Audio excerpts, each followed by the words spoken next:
오늘 함께 나눌 말씀은 고린도후서 2장 12절로 17절 말씀입니다. Today's passage from 2 Corinthians chapter 2 verse 12 to 17. 우리 고린도후서 2장 12절로 17절 말씀 한 절씩 교독하겠습니다. 내가 그리스도의 복음을 위하여 드로아에 이름에 주 안에서 문이 내게 열렸을 때 내가 내 형제 디도를 만나지 못함으로 내 신령이 편하지 못하여 그들을 장가라고 마게도냐로 갔노라. 항상 우리를 그리스도 안에서 이기게 하시고 우리로 말미암아 각처에서 그리스도라는 냄새를 나타내시는 하나님께 감사하노라. 우리는 구원받는 자들에게나 망하는 자들에게나 하나님 앞에서 그리스도를 섬기니 이 사람에게는 사망으로부터 사망에 이르는 냄새요 저 사람에게는 생명으로부터 생명에 이르는 냄새라. 누가 이를 감당하리요? 우리는 수많은 사람들처럼 하나님의 말씀을 혼잡하게 하지 아니하고 곧 순전함으로 하나님께 받을 것 같이 하나님 앞에서와 그리스도 안에서 말하노라. 아멘. 사도 바울의 서신에 자주 나오는 이 바울의 트레이드 마크와 같은 그런 표현이 있습니다. 여러분 이제 나이키 하면은 가장 먼저 떠오르는 그 트레이드 마크 있죠. 바로 Just Do It입니다. 마찬가지로 사도 바울 하면은 가장 먼저 떠오르는 이 트레이드 마크는요, 바로 하나님께 감사합니다. 영어로는 Thanks be to God 이 표현을 썼는데요. 이 표현은 어순과 단어까지도 아주 동일한 문체로 바울의 그 여러 서신에 기록되어 있습니다. 로마서 7장 25절 말씀입니다. 제가 한국말을 읽어드리고 영어를 읽어드리겠습니다. 우리 주 예수 그리스도로 말미암아 하나님께 감사리로다. Thanks be to God through Jesus Christ our Lord. 고린도전서 15장 57절 말씀입니다. 우리 주 예수 그리스도로 말미암아 우리에게 이김을 주시는 하나님께 감사하노니 But thanks be to God. He gives us the victory through our Lord Jesus Christ. 고린도후서 9장 15절 말씀입니다. 말할 수 없는 그의 은사를 인하여 하나님께 감사하노라. 어떻게 시작할까요? Thanks be to God for His indescribable gift. 근데 이 사도 바울이요, 자기 자신만 감사한 삶을 산 것이 아니라 감사가 하나님께서 우리를 향한 하나님의 뜻이기 때문에 우리 모두가 다 감사해야 된다고 명령까지 하고 있습니다. 우리가 너무나 잘 아는 데살로니가전서 5장 18절 말씀입니다. 범사에 감사하라. 이것이 그리스도 예수 안에서 너희를 향하신 하나님의 뜻이니라. 이처럼 사도 바울은 감사, 또 감사하며 살아야 한다고 입술이 부르틀 정도로 강조하고 있습니다. 근데 여러분, 이런 사도 바울의 감사에 대한 명령이 때로는 너무나도 비현실적이고 또 너무 이렇게 무리한 요구를 하는 것이라는 생각이 들 수도 있습니다. 내일 이렇게 당장 몰개지를 내지 못해요. 그래서 집을 나와야 되는 그런 상황입니다. 그럴 때 우리가 정말 감사할 수 있을까요? 저는 어릴 적에요, 아버님께서 이제 그 사업을 하셔서 사업이 잘 될 때는 부유했습니다. 근데 그렇지 않을 때는 참 가족이 힘들다는 것을 경험한 적이 있어요. 여러분, 그럴 때 정말 우리가 감사할 수 있을까요? 병원에 이렇게 다녀오고 나서 진단 결과가 이렇게 나올 때, 그 나오기 전까지 그 시간이 있습니다. 그 진단 결과가 어떻게 나올지 몰라가지고 불안과 초조로 잠을 이루지 못하고 있을 때, 그때 우리가 과연 하나님 감사합니다, 이런 말이 나올 수 있을까요? 열심히 계획하고 준비했던 일들이 있습니다. 그런데 하나도 제대로 일이 풀리지 않을 때, 그때 어떻게 우리가 감사할 수 있을까요? 사도 바울은 사도 바울이니까, 사도 바울은 정말 위대한 신앙인이니까 범사에 감사할 수 있을지 모르지만은 사실 우리는 그렇게 하는 게 너무 힘듭니다. 아무튼 이렇게 말씀하실 수도 있습니다. 사도 바울이 우리의 현실을 몰라도 너무 모르기 때문에 범사에 감사하라고, 모든 일에 다 감사하라고 이런 명령을 하고 있는 겁니다 라면서 불편한 마음을 감추지 못하신 분들도 분명히 계실 겁니다. 하지만 사도 바울의 감사야말로 그가 우리보다 정말 더 많은 고민을 하고 근심 걱정으로 밤잠을 설쳐가면서 힘들게 싸워가면서 했던 감사였습니다. 우리 이 사실을 오늘 본문 말씀을 통해서 알 수가 있어요. 12절로 13절 말씀을 함께 보겠습니다. 내가 그리스도의 복음을 위하여 드로아에 이름에 주 안에서 문이 내게 열렸으되 내가 내 형제 디도를 만나지 못함으로 내 심령이 편하지 못하여 그들을 작별하고 마게도냐로 갔노라. 드로아는 지금의 터키 북서쪽에 위치한 항구 도시입니다. 근데 사도 바울이 도착해 보니까 하나님께서 전대문을 열어줬어요. 얼마나 감사한 일인가요? 이 사람들이 바울이 전한 이 복음에 마음의 문을 활짝 열고 받아들이기 시작했습니다. 이 또한 너무나 감사한 일입니다. 하지만 그럼에도 불구하고 사도 바울은 마음의 평안을 얻지 못하고 드로아에서의 사역을 중단합니다. 그리고 마게도냐로 떠났습니다. 평소에 그 사도 바울의 모습과는 너무나도 다른 모습입니다. 그러니까 얼마나 마음에 번민했으면 이렇게 흔들렸을까요? 도대체 지금 상황이 어떤 상황이었기에 사도 바울도 이처럼 흔들릴 수밖에 없었을까요?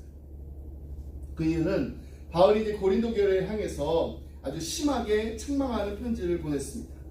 그 후에 고린도 교인들이 그 편지를 받고서 어떻게 반응을 했을까, 그것을 알기 위해서 디도를 보낸 거예요.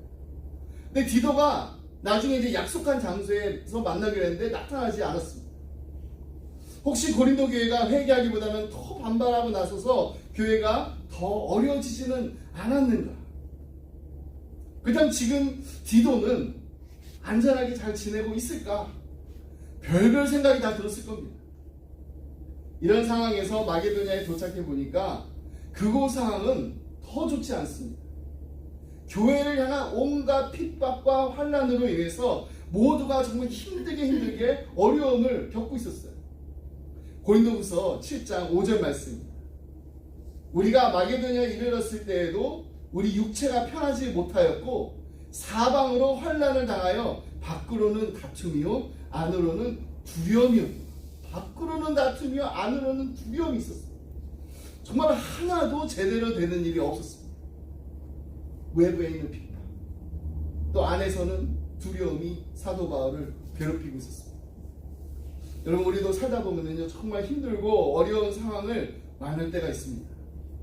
모든 일이 정말 계획한 대로 다 잘 풀리면 좋은데 계획한 대로 되지 않고 정말로 우리가 수고하고 희생했던 일들이 다 허사인 것처럼 보이게 되는 경우를 만나게 될 때가 있습니다.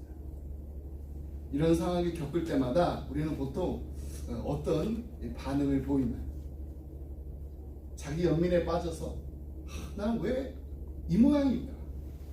난 왜 이거밖에 못되지? 이렇게 막 자책을 하면서 우리 자신을 괴롭힐 때도 있습니다. 아니면은 환경을 탓하고 또 주위 사람을 탓하면서 궁극적으로는 또 하나님을 원망하게 되기가 얼마나 쉬운지 모릅니다. 근데 오늘 본문에 나오는 사도 바울의 태도는요 너무나 뜻밖입니다. 14절에서 우리는 사도 바울의 하나님께 감사하노라며 이 감격에 찬 외침을 들을 수가 있습니다. 소망이 없어 보이는 그런 상황임에도 불구하고 그는 감사할 수밖에 없었던 그 이유를 깨달은 거예요. 한글 성경에는 생략되어 있지만은요 14절은요 그러나 또는 그럼에도 불구하고 라는 의미의 접속사로 시작됩니다. 그 다음 무엇이 이토록 사도 바울로 하여금 그러나 이런 상황에도 불구하고 그러나 그럼에도 불구하고 하나님께 감사하노라 라고 외치게 만들었던 것일까요? 우리 오늘의 본문 말씀 통해서 우리에게 주어진 상황과 또 환경을 초월해서 감사할 수 있는 두 가지 비결을 찾을 수가 있습니다. 첫 번째 감사의 비결입니다.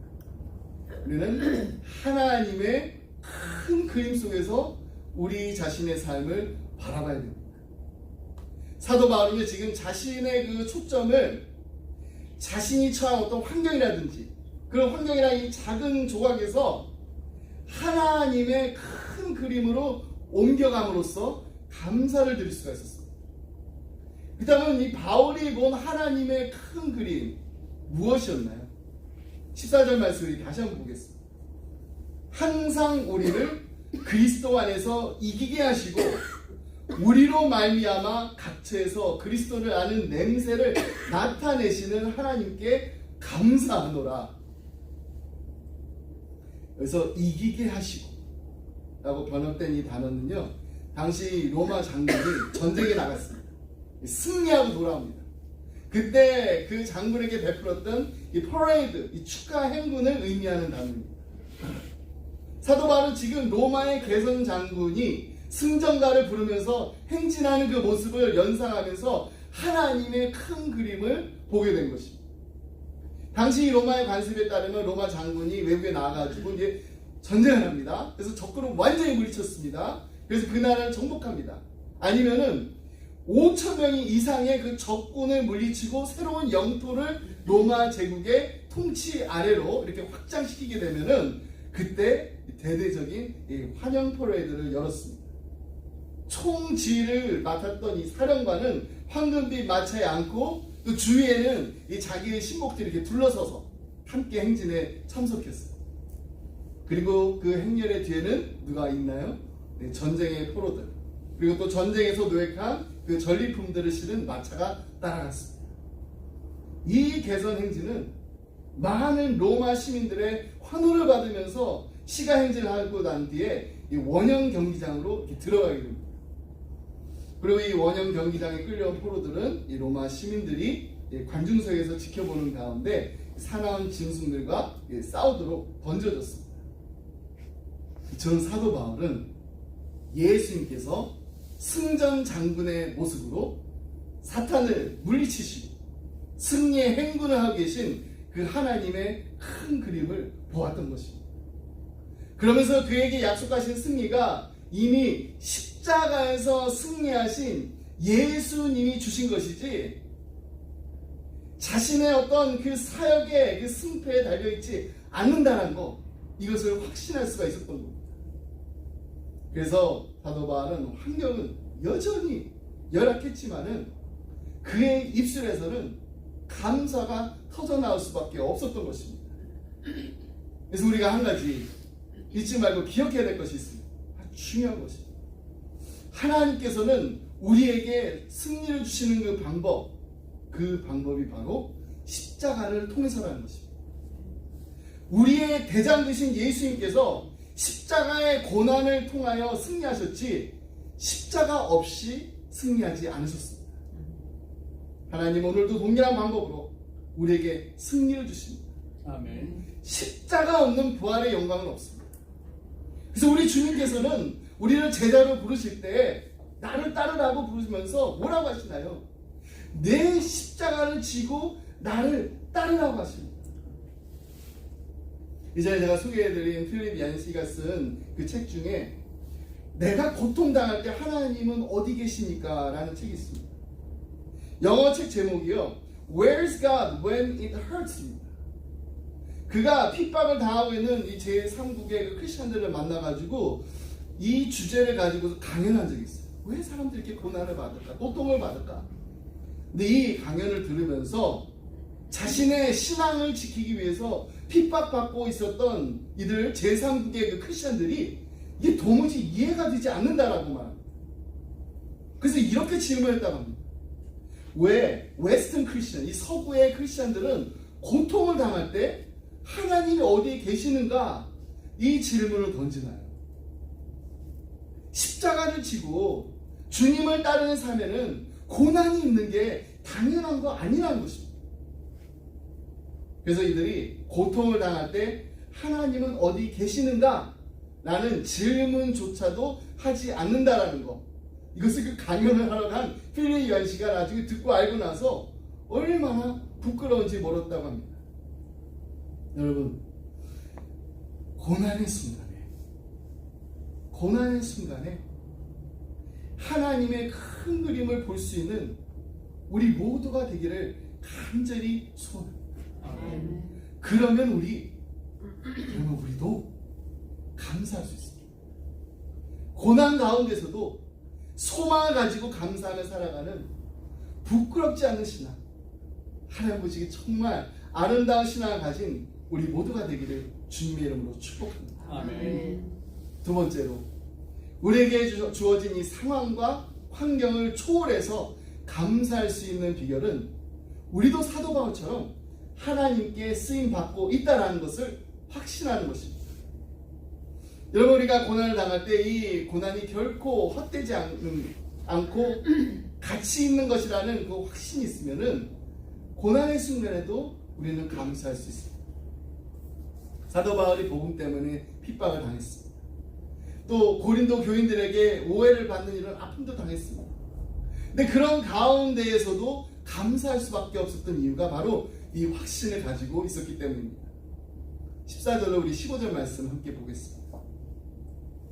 항상 우리를 그리스도 안에서 이기게 하시고 우리로 말미암아 각처에서 그리스도를 아는 냄새를 나타내시는 하나님께 감사하노라. 우리는 구원받은 자들에게나 망하는 자들에게나 하나님 앞에서 그리스도의 향기니. 사도 바울은요, 그가 복음을 전하다가 당하게 된 이 고난이 그리스도의 향기를 퍼져나가게 하는 목적으로 사용되고 있음을 확신했습니다.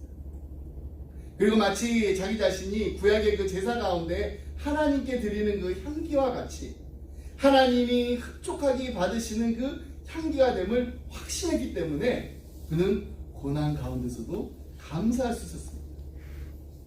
사도 바울은요, 자신의 삶이 하나님께 쓰임받는 삶이라는 것, 이것에 대한 정말 분명한 확신이 있었다는 것을 14절 후반부에서부터 16절에서 아주 자세하게 설명하고 있습니다. 당시에 개선이 행진에서 이 향기도 있었어요.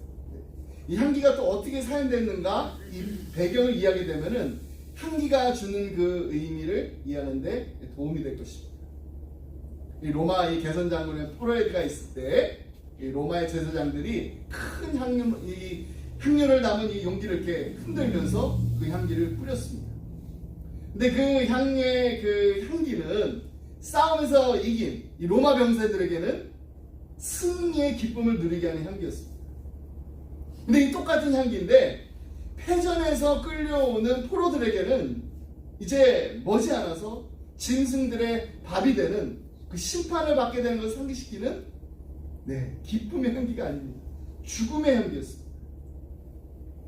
처럼 사도 바울이 전한 복음의 향기도 복음을 받아들이는 사람에게는 생명을 가져다 주는 향기였지만은 그리스도를 거부하는 사람들에게는 거부감을 주는 아주 역겨운 향기였던 것입니다.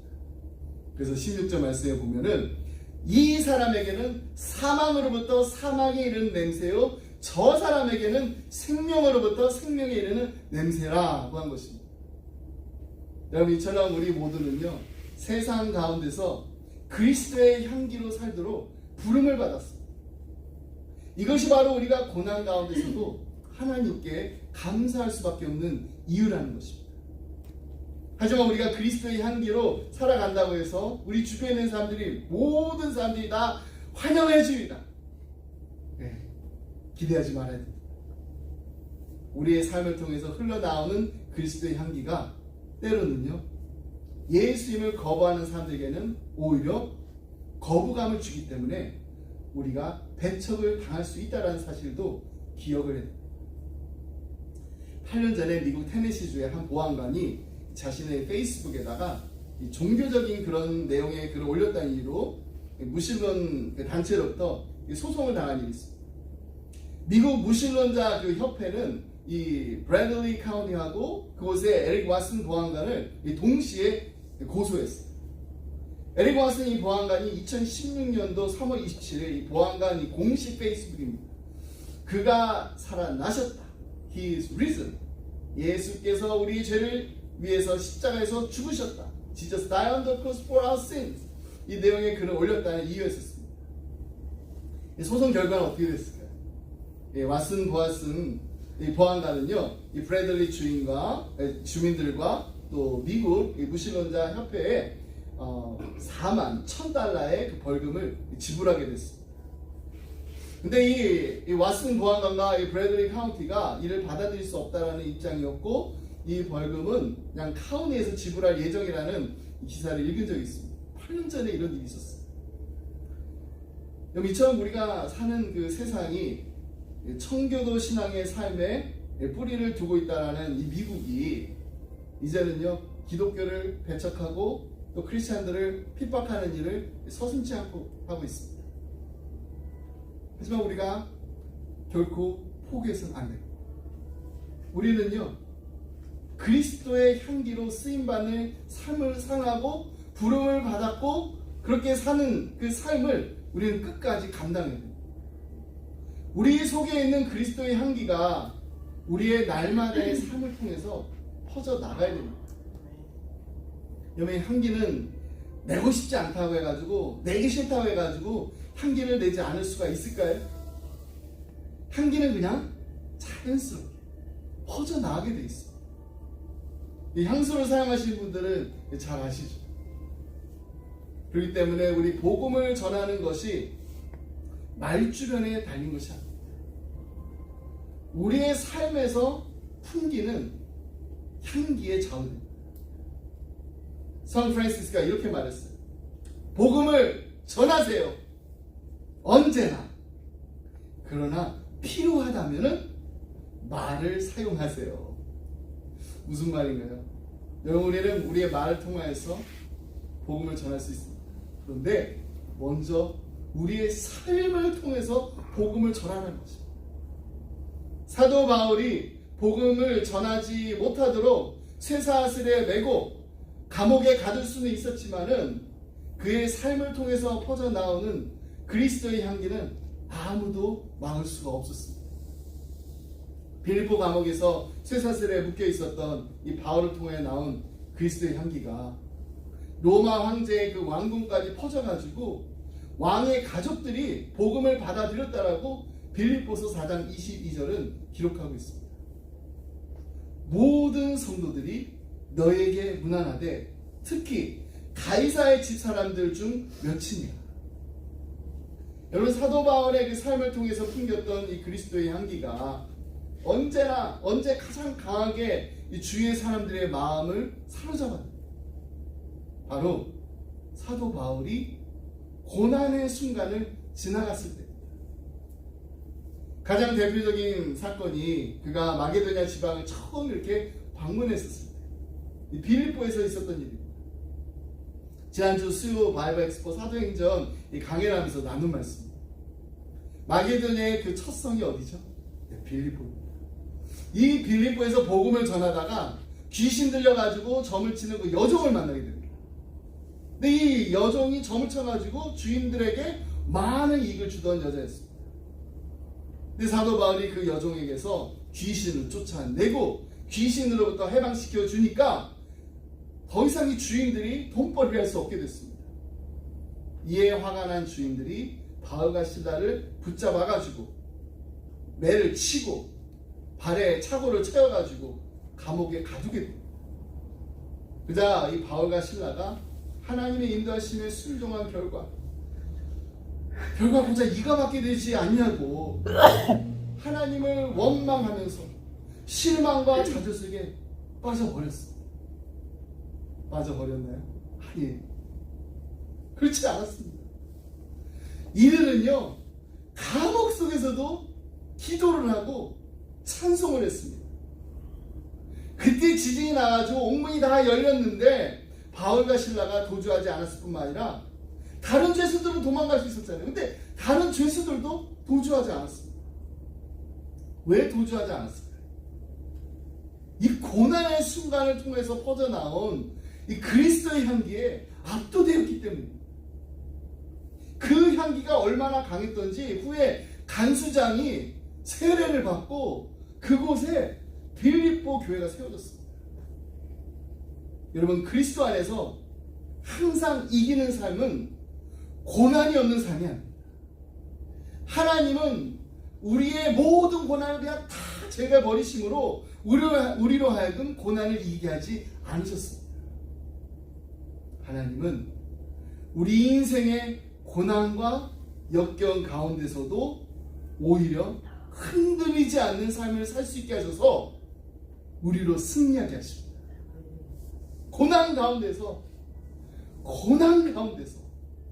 오히려 그리스도의 향기를 발할 수 있는 삶을 살게 하심으로 우리로 하여금 이기게 하시는 하나님과 날마다 동행하는 우리 기쁨의 성도들이 다 되시기를 주님의 이름으로 축복합니다. 말씀했습니다.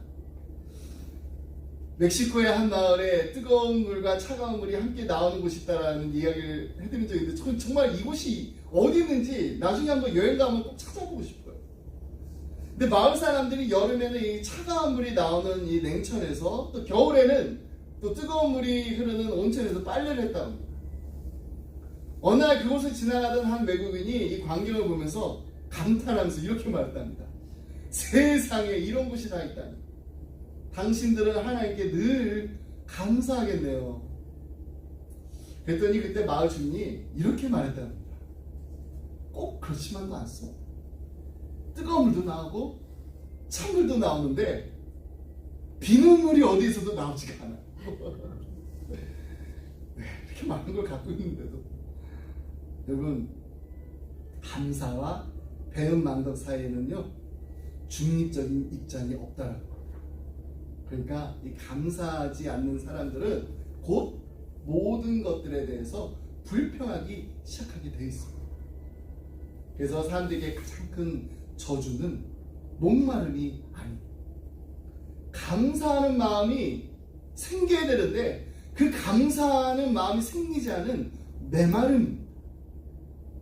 고 한경진 목사님께서 감사에 대해서 이런 말씀하신 적이 있습니다. 천국에도 싸움이 있습니다. 그것은 다른 싸움이 아니고 바로 감사 싸움입니다. 하나님 앞에서 서로가 더 큰 감사를 드리기 위함입니다. 그럼 우리도 이런 싸움을 좀 많이 했으면 좋겠습니다. 오늘이 벌써 11월 첫째 주입니다. 이제 2024년도가 2달밖에 남지 않았어요. 올해 땡스기빙이 언제인지 아시죠? 11월 28일입니다. 11월 한 달 동안 우리의 가정에서도 우리 교회에서도 좀 싸움이 넘쳐났으면 좋겠습니다. 어떤 싸움인가요? 감사 싸움. 하나님 앞에서 서로가 더 큰 감사를 드리면서 받은 복을 세어보는 감사 싸움이 풍성한 감사의 열매를 풍성히 맺게 되는 가을을 준비하는 우리 모두가 되기를 주님의 이름으로 축복합니다. 아멘. 기도하겠습니다. 하나님 아버지 감사합니다. 하나밖에 없는 독생자 예수 그리스도를 아낌없이 십자가에 내어 주신 만큼 우리를 사랑하시는 그 크신 하나님 아버지의 사랑에 감사드립니다. 이제 우리도 받은 바 은혜를 우리만 간직하지 않고 우리만 누리지 않고 우리만 감사하는 데 그치는 것이 아니라 우리의 삶으로 우리의 작은 섬김과 나눔으로 그리스도의 향기를 나타내는 은혜가 흘러 넘치는 삶을 살게 하여 주옵소서. 아멘. 고난과 역경 가운데 있을지라도 하나님의 큰 그림 속에서 우리 자신의 삶을 볼 수 있게 하여 주시옵소서. 사도 바울과 같이 고난의 순간에 흘러나오는 그리스도의 향기 때문에 간수장이 예수님을 영접하고 세례를 받고 그곳에 빌립보 교회가 세워졌던 것과 같이 우리의 삶을 통해서 흘러넘치는 그리스도의 향기로 그리스도의 몸된 교회가 건강하게 아름답게 세워지게 하여 주옵소서. 아멘. 고난 가운데서도 오히려 흔들리지 않는 삶을 살 수 있게 하셔서 이김을 주시는 하나님만 바라보며 하나님만 의지하며 날마다 감사 찬송이 끊이지 않은 우리 기쁨의 가정들이 다 되게 하여 주시옵소서. 아멘. 사랑하는 우리의 자녀들을 위해서 기도합니다. 하나님, 먼저 이들을 우리 가정에 보내신 하나님께 감사드립니다. 이 세상에 수많은 가정들이 있는데 이들을 우리에게 보내주셔서 사랑을 주고 또 사랑을 받을 수 있게 하심을 감사드립니다. 하나님, 이들을 축복하여 주옵소서. 아멘. 항상 기뻐하며 쉬지 말고 기도하며 범사에 감사하는 하나님의 뜻대로 살아가는 믿음의 자녀들이 되게 하여 주옵소서. 아멘. 11월 한 달 동안 서로가 서로에게 감사의 말들이 끊이지 않는 감사가 넘치는 우리의 가정이 되게 하여 주옵소서. 아멘. 이 모든 말씀 예수님의 이름으로 기도드립니다. 아멘. 아멘. 우리 다 같이 자리에 서서 함께 주기도 말씀 드리겠습니다.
이제는 우주 예수 그리스도의 은혜와 하나님 아버지의 크신 사랑과 성령님의 감동감화 교통하심이 하나님 날마다 우리의 입술에서 감사 찬양이 끊이지 않게 주시옵소서. 아멘.